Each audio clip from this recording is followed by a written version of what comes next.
और आत्मा के साथ रहने वाली, जो आत्मा के साथ रहकर के काम करती है, वो है कौन? वो है बुद्धि।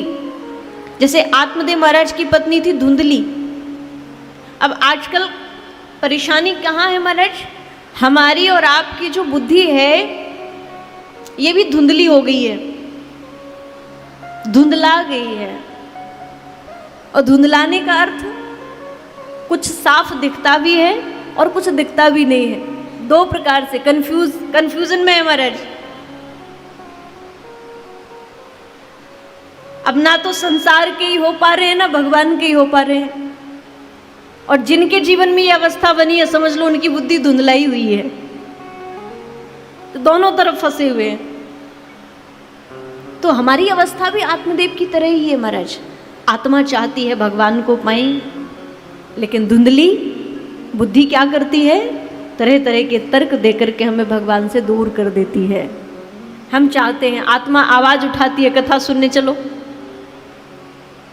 वृंदावन कथा हो रही है, सब मिल करके जा रहे हैं, चलो हम भी साथ चलते।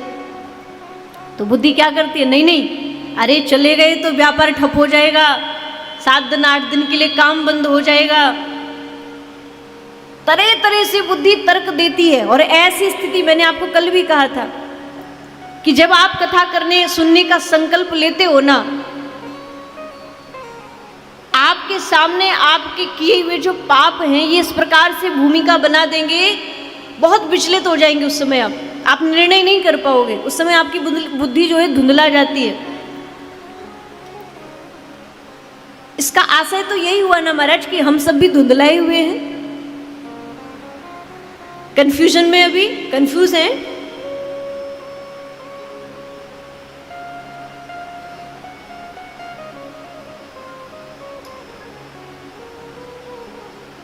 तो बुद्धि पवित्र करने का, बुद्धि को शुद्ध करने का केवल एक ही उपाय बताया है।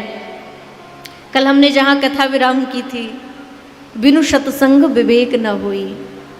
बुद्धि केवल महाराज अगर पवित्र हो सकती है तो हरि नाम से, भगवत नाम से बड़ा और कोई साधन है ही नहीं। हरि के चरणों से प्रेम होने से बड़ा कोई साधन है ही नहीं जिससे हमारी बुद्धि निर्मल हो जाए।